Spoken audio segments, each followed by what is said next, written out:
Hi, my name is Angela Augustus, and I want to welcome you to Emergency Response Training. So as you can see, we have quite a few different training objectives that we're going to go through today. The first part that we're going to start with is really going through the overview of the emergency response system, some main things that you want to keep in mind should an emergency occur while you're working. Then we're going to go into some other frequent types of emergencies and how you should respond in those different situations.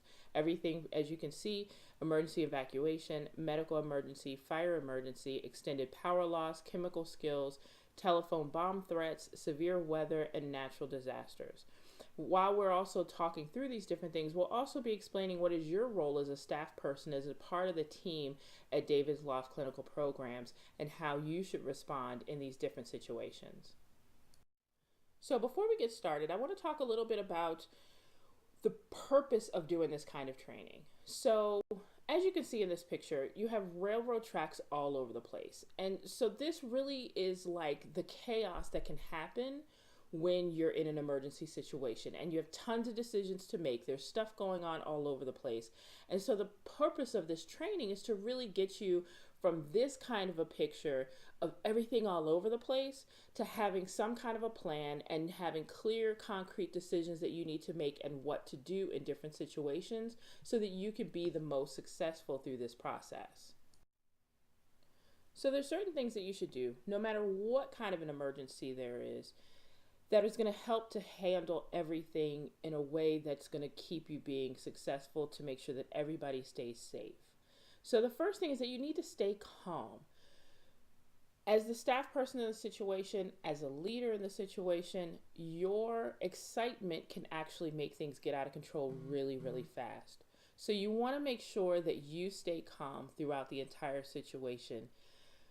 The other piece of this is you really want to make sure that you get the facts. If all of a sudden somebody says fire, you want to immediately find out, where is that fire? Is it a big fire? Is it something small? You want to find out and get those facts so that you know how to respond once you have the appropriate information. Of course, it's pretty much a no-brainer. You want to also make sure that everybody is safe. So if you know that you have 5 people in that building, you need to make sure that those 5 people are out of the building or in a safe space, no matter what's going on. If it's a chemical spill or anything, you want to make sure that everybody that's with you is safe, including staff as well. In addition, of course, you want to make sure that you get in contact with anyone that's necessary. And we'll talk more about some of that as we continue to go through.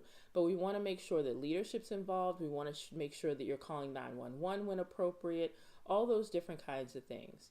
And then the last thing, which is equally as important as everything else, is the debriefing time. You really want to make sure that you get the documentation done immediately. There's lots of research out there that shows that the longer that you wait to write down what happened, the higher the likelihood is of you actually making an error somewhere, whether it's in the timeline of what happened or what have you. But it's really important to get that documentation done as soon as you possibly can once the situation has been taken care of. And then you also want to take some time to process for yourself to make sure that you're okay, because going through an emergency situation, especially if it's something that's really, really scary, you want to make sure that you're processing through things, talking to your leadership team, making sure you feel comfortable with what happened, what went right, what didn't go right, how you could learn from the situation. No matter what it is, it's always important to take some time to process through what's going on. So back to what we were talking about a few slides ago, where you had all those different railroad tracks just all over the place and you have all that chaos. Well, this is that time that you want to take to really prepare yourself. So when the opportunity arises that you need to put these kinds of skills and knowledge to play, you can do that and be successful. So thinking about it from the perspective of preparation plus opportunity equals success. So the more you're prepared, the more you know what's going on, the better the situation will come out for everyone else that's involved. So here are a couple of things that you want to make sure that you have to mitigate any kind of an emergent situation. So the first thing is make sure you have important numbers saved in your cell phone. Everybody in this world has a cell phone. make sure that you have your leadership team have their numbers in your cell phone, so that way you can get in contact with them should something happen pretty immediately, and you don't have to go running around looking for people's numbers, asking for people's numbers. You can get in touch with people as quick as possible.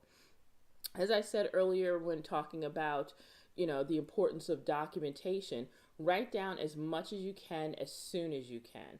So even if you don't have an incident report right there with you, jot down a few highlights, some key things that you know that you're going to have to write out later, so you don't have to try to remember certain things. Know your surroundings. When you're working in a facility, you should always have an idea of where those emergency exits are. Where's your information around how to handle a chemical spill? Who's in the space with you? What clients are there? What staff is with you? And really just have an idea of what's going on around you. Should an emergency situation happen, then you'll be a little bit more prepared to handle it. You also need to become familiar with your agency policies, which is a part of this training. But as different policies come about, or as you're in a different facility or going to a different place, it's nothing wrong with asking those questions like, hey, our policy states this is how we're supposed to do it if we're here at the office, but what about if we're out or we're going to a fair? How do you want me to handle should something happen? It's nothing wrong with making sure that you know those kinds of things, or if you're not 100% sure, know where to find them, know who to ask.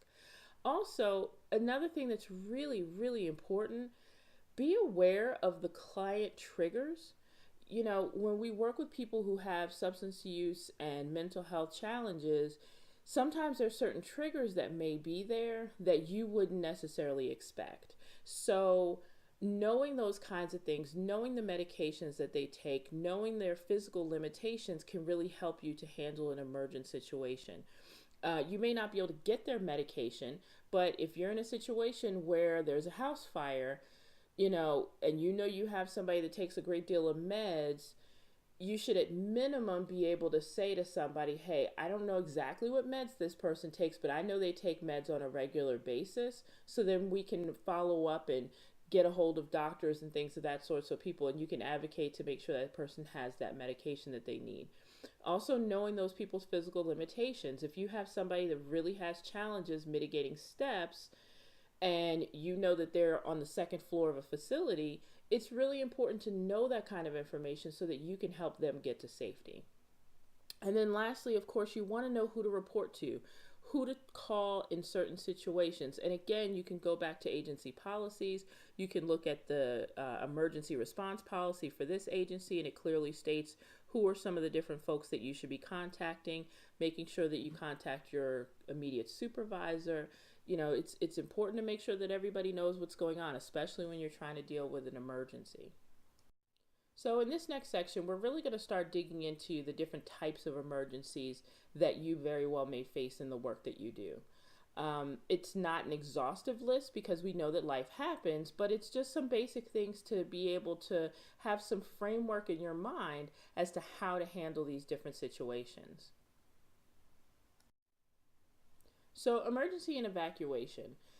We talked a little bit about this already. So knowing the building layout, having an idea of where those different exits are, also knowing what's the assembly point in your area. So for example, if you're working in a building and that building has to be evacuated, everybody, client and staff alike, should know, okay, if this building is evacuated, everybody meets across the street, or everybody meets in the parking lot, or whatever that situation is, everybody needs to be aware. So that way, when there may be people that are ambulatory and can get out of the building immediately, they need to know where to go. So then that way you can do a check-in and know who exactly you have. So if there were 5 people with you and you only see 4, when 911 gets there, you know to say, hey, there's still somebody that's missing. So it's really important for everybody to know where that assembly point is, because we wouldn't want to send a firefighter into a building looking for somebody and they're just down the street at the wrong place. So it's really important to know what that assembly point is. And also, you need to also know where to go if an entire area must be evacuated. Now, for David's Loft, if you're at the 2502 Maryland Avenue office, then you would go to the 2614 Maryland Avenue office, or vice versa. If that Maryland Avenue area is evacuated for some reason, then everyone would need to get to the 21 West Road office. And these are the kinds of things that you would need to contact your supervisor so that you can find out where people need to go. The likelihood of having an entire area evacuated like that, it's not really high. But on the flip side, I don't know if you all are from Maryland or from the Baltimore area, but just a couple of years ago, we had a situation where there was about a block and a half radius area of Charles Street that was evacuated, and it included homes and a school where everybody had to get out because there was a sinkhole that was going down where the CSX trains go down right there under that bridge. And there was a collapse in the ground, and they had to evacuate everybody to make sure that that infrastructure was back up. So, it doesn't happen very often, but sometimes stuff like that does happen. So it's important to know exactly where to go. And again, in order to get that kind of information, that really is a decision based on leadership. So you would need to make sure that you can get in touch with your leadership team to find out exactly where you're supposed to go should the whole area be evacuated. So, medical emergencies. Of course, the first and most important thing is that you're going to use the skills that you learned in your CPR and first aid classes. Make sure that you stay within the confines of that.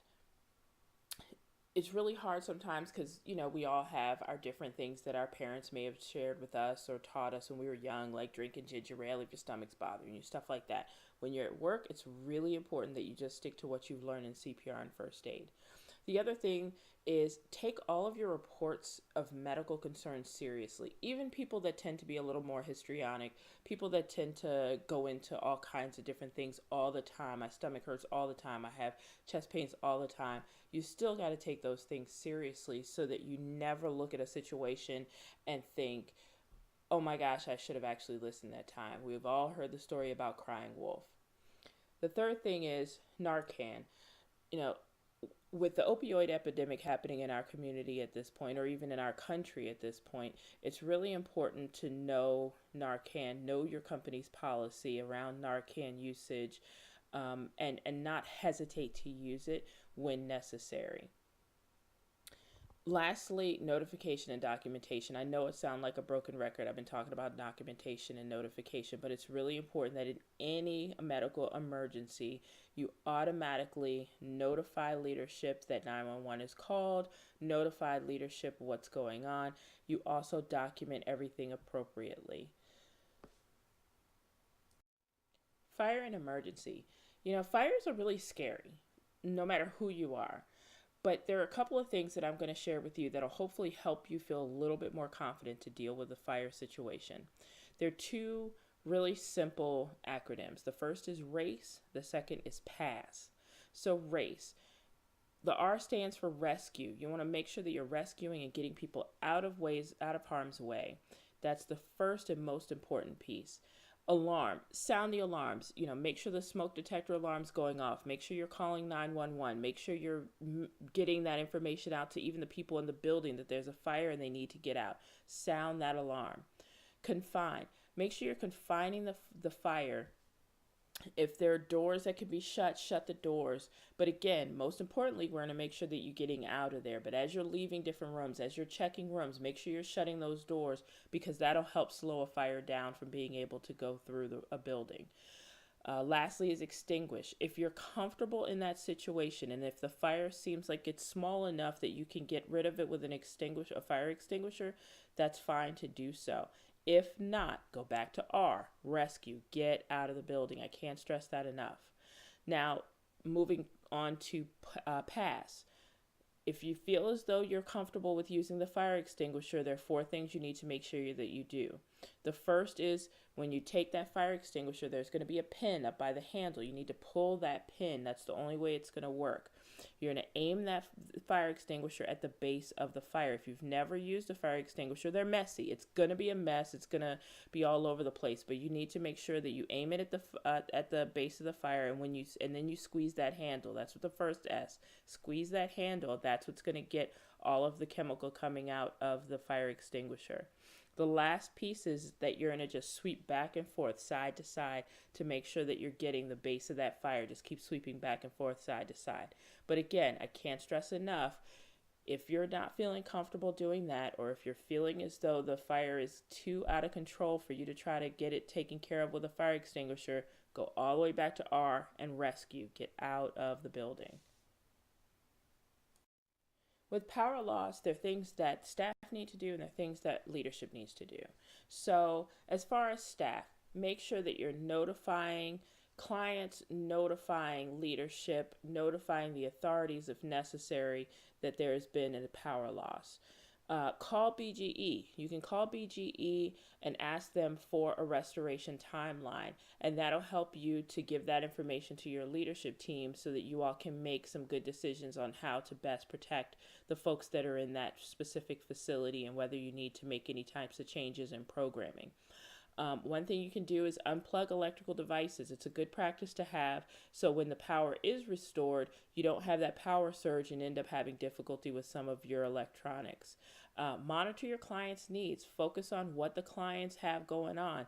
If you're in a situation, it's the middle of the summer and it's getting hot and somebody is really struggling with that, you need to make sure that you're letting the leadership team know so you can put a plan together to get that person to a cooling center or get that person to another environment. Maybe even just sitting in the car for a few to get cooled off. Maintain communication with leadership is paramount in extended power loss so that the leadership team can know what's going on. Now, on the leadership side, their responsibility is making sure that you're contacting the building owner if necessary. Determine the need of evacuation. That's something that the leadership team needs to pay attention to. Leadership team can also call BGE if necessary if the staff person doesn't have the time to do so. Address any maintenance issues, if there are any. If there's a situation where there's a concern about pipes freezing, that's something that the leadership team should deal with. It's not something that staff should try to have to deal with. And one of the biggest things is making sure that you're available for staff. It's nothing worse than being in a situation where there's a power outage or any kind of emergency and you can't get in touch with your leadership team, or you don't feel as though the leadership team is responsive to you. So make sure that you're available for your staff via telephone. If you can get out there to just make sure everything is good to go, that kind of leadership really can go a long way. And then the leadership team has the responsibility of making arrangements to move people, cancel or delay programming, or any of those kinds of things. So this is really one of those times where that partnership between the leadership team and the folks that are out in the field doing the work is really, really important. So, chemical spills. Chemical spills don't happen a lot. However, they do happen sometimes, and it's really, really important to make sure that we all know how to handle them. Of course, ideally, nobody wants anything to spill, but it's really, really important to make sure that you have some of that basic information.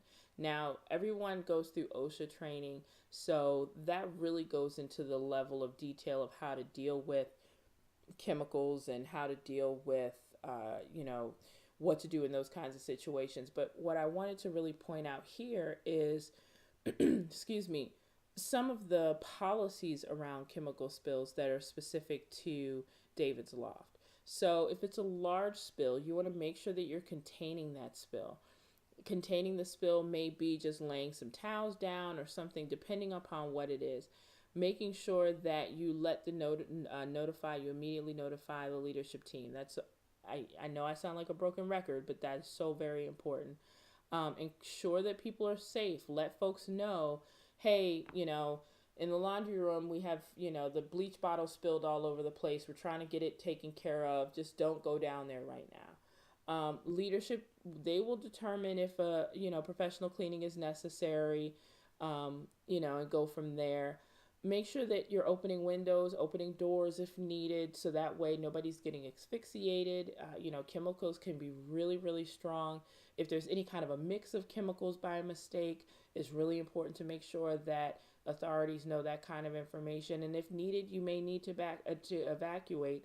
But again, make sure that you're communicating all that kind of information with the leadership team and making those kinds of decisions jointly.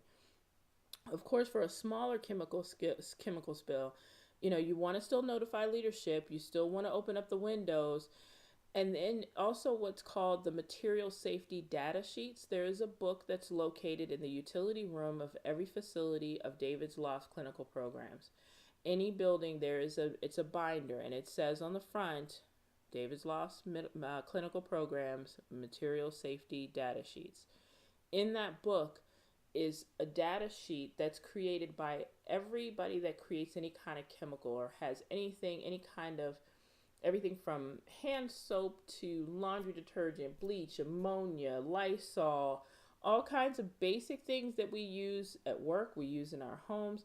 There's very clear ways on how to handle those kinds of spills. And so in that book, you'll see all the different types of chemicals that are used within any of the facilities for David's Loft. And you'll also see how to handle if it gets on your skin, how to handle it if it spills, and what to do, what not to do. There's lots of information there. Make sure if you do have a spill and it's a small spill that you can handle, you definitely want to pull that book out just to make sure that you're covering all your bases. Every single solitary manufacturer of chemicals, they also have to produce a material safety data sheet. So use that information. It's really, really, really important. Also, make sure that you're using proper personal protective equipment. You'll also hear it called PPE.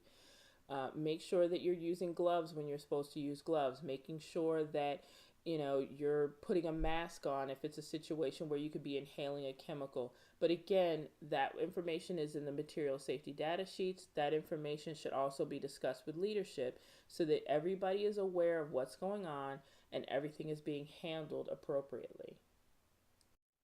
Now, the likelihood of having a telephone bomb threat, it's pretty slim. We recognize that. But the important thing is, going back to what we talked about, it's important to be prepared. So these are just a couple of things to sort of keep in mind, things that you wouldn't necessarily think about if somebody called with a bomb threat, or you found out about a bomb threat. As far as telephone bomb threats, you want to make sure that you stay calm, courteous, and you listen closely to what the person's saying and the environment. Write down, we talk about documentation, write down any details that you can think of as you're talking to them. Think about, does it sound like a man or a woman? Does it sound like a person that's older or younger? What kind of speech do they have? What are some of their voice characteristics? Do they speak really high? Do they speak really fast, really slow? What kind of language? Do they have a good handle on the English language? Does it sound like they have an accent? Does it sound like English may not be their first language?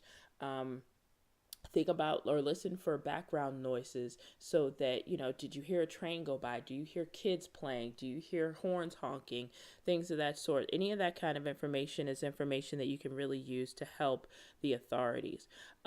Tell somebody, obviously, if it's possible, if there's somebody that you can, write a note to, tell them, what's going on and to call 911 and call leadership as soon as possible.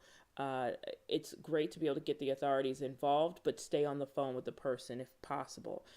Ask questions, engage in conversation with them. Ask them questions like, when will this bomb go off? How do you know about this bomb? What's your name? What kind of bomb is it? Those are the kinds of things. I know it sounds crazy to think like that, but those are the kinds of things that you want to be able to share with the police that'll help them to try to deal with whatever this emergency situation is.